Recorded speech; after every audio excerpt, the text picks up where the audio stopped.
આ ચાતુર્માસની અંદર વિશેષ નિયમ ધારવાની શ્રીજી મહારાજે આજ્ઞા કરી છે। હવે વિશેષ નિયમ શું કરે તો વિશેષ નિયમ સૌથી પહેલા આપણા શરીરને અને મનને સ્વસ્થ બનાવે, એને સ્થિર બનાવે, એને શાંત બનાવે અને શરીર અને મન જ્યારે સ્વસ્થ બને ને ત્યારે આપણે કોઈ પણ સાધન કરી એમાં આગળ વધી શકીએ। તો નિયમનો સૌથી મોટામાં મોટો ફાયદો એ કે આપણા મનને સ્થિર કરે છે, શરીરને સ્વસ્થ બનાવે છે। શરીર અને મન સ્વસ્થ બને પછી આપણી આંતરિક યાત્રા જે આપણે ભગવાન તરફ જઈ રહ્યા છીએ એ યાત્રા આપણી ભગવાન સુધી પહોંચી શકે।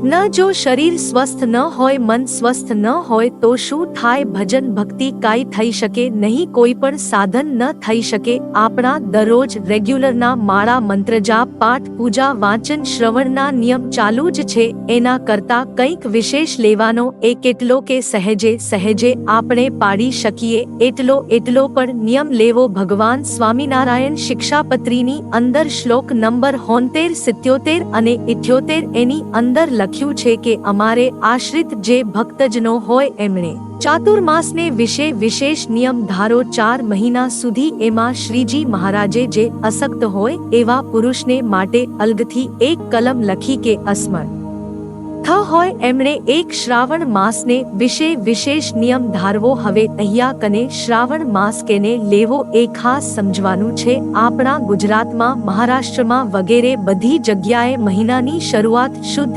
એકમથી થાય ને શુદ્ધ એકમથી માસનો પ્રારંભ થાય અને અમાસના દિવસે માસ પૂર્ણ થાય। જ્યારે ભારતની અંદર 2 પંચાંગની પરંપરા છે, એમાં ઉત્તર ભારતની અંદર વદ એકમથી માસનો પ્રારંભ થાય અને પૂનમે માસ પૂર્ણ થાય। તો અહીંયાકને જે શ્રાવણ માસ બતાવ્યો છે ને એ પંચાંગના ક્રમથી લેવાનો, અર્થાત કે અત્યારે શ્રાવણ માસ ચાલુ થઈ ગયો છે, ખબર હને તમને? અત્યારે શ્રાવણ માસ ચાલુ થઈ ગયો। આજે જે એકાદશી છે આપણા પંચાંગ પ્રમાણે અષાઢ શુદ્ધ એકાદશી છે, પણ બીજા પંચાંગ પ્રમાણે આજે શ્રાવણ કઈ કહેવાય? શ્રાવણ શુદ્ધ એકાદશી પણ મતલબ અર્થાત શ્રાવણ મહિનાની એકાદશી કે આ 4 મહિનાની અંદર આજથી જ શ્રાવણ મહિનો સમજી લ્યો ચાલુ થઈ ગયો અને આ 4 મહિનાની દ્રષ્ટિએ કાર્તિક સુદ એકાદશીના આ મહિના પૂરા થશે। એમાં પહેલો મહિનો છે એને શ્રાવણ મહિના તરીકે લેવાનો। એટલે શ્રાવણ મહિનામાં જે નિયમની વાત થઈ એ આજથી આરંભીને હવે પછીની શુદ્ધ એકાદશી આવે ત્યાં સુધી 1 મહિનો સુધી એ નિયમ રાખવા। પણ આ કેના માટે સ્પેશિયલ? જે અસમર્થ હોય ને એના માટે, પણ જે સમર્થ છે, સક્ષમ છે એને તો પ્રયત્નપૂર્વક 4 મહિના સુધી નિયમ ચોક્કસ રાખવો જોઈએ। એ નિયમ કયા? તો મહારાજે 8 મુખ્ય નિયમ શિક્ષાપત્રીમાં બતાવ્યા અને સત્સંગી જીવન ઇત્યાદિક અન્ય ધર્મ ગ્રંથોને વિશે બીજા ઘણા બધા નિયમો બતાવેલા છે, પણ અહીંયા કને 8 નિયમ। એમાં સૌથી પહેલો ભગવાનની કથાનું શ્રવણ કરવું, બીજા નંબરમાં ભગવાનની કથા વાંચવી, ત્રીજા નંબરમાં ભગવાનના ગુણોનું કીર્તન કરવું, ચોથા નંબરમાં પંચામૃત નાને કરીને ભગવાનની મહાપૂજા કરવી, પાંચમો નિયમ ભગવાનના સ્તોત્રનો પાઠ કરવો, છઠ્ઠો ભગવાનના મંત્રનો જપ કરવો, સાતમો ભગવાનને પ્રદક્ષિણાઓ કરવી અને આઠમો ભગવાનને સાષ્ટાંગ દંડવત પ્રણામ કરવા। 8 નિયમ શ્રીજી મહારાજ કે અમને અતિશય ઇષ્ટ છે, માન્ય છે। માટે ચાતુર્માસ દરમિયાન આ 8 નિયમમાંથી કોઈ પણ એક નિયમ અથવા તો એથી વધારે વિશેષપણે ભક્તિએ કરીને ધારવા, ભક્તિ ભાવપૂર્વક। હવે આ તો ચાતુર્માસ આયો અને સ્વામી કહે છે એટલે હવે લેવો પડશે એમ નહીં।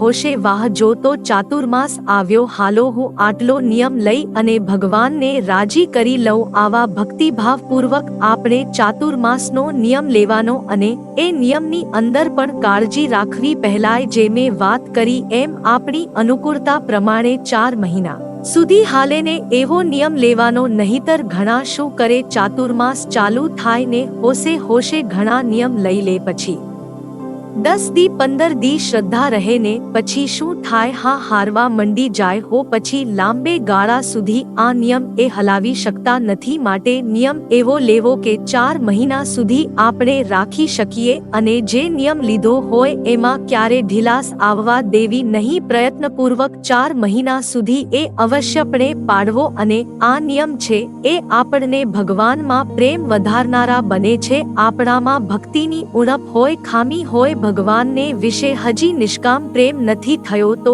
આવા બધા નિયમો આપણે લઈ તો ભગવાનને ને વિશે આપણને ચોક્કસ પ્રેમની પ્રાપ્તિ થાય. જય સ્વામિનારાયણ. આ ચેનલનો મુખ્ય ઉદ્દેશ્ય ધર્મનો પ્રસાર કરવાનો છે તથા ભગવાન સ્વામિનારાયણની અલૌકિક લીલા અને સારા વિચારો લોકો સુધી પહોંચાડવાનો છે, જે જીવનમાં શાંતિ અને સુખ તરફ દોરી જાય છે. આ ચેનલ પરથી જે પણ ધનરાશિ પ્રાપ્ત થશે તેમનો ઉપયોગ સમાજ સેવા, ગૌસેવા તેમજ લોક ઉપયોગી કાર્યોમાં થશે. ચેનલ સહજાનંદ ગાથા સબસ્ક્રાઇબ કરો, વિડિયો લાઇક કરો અને હા, તમારા મિત્રો સાથે શેર કરો.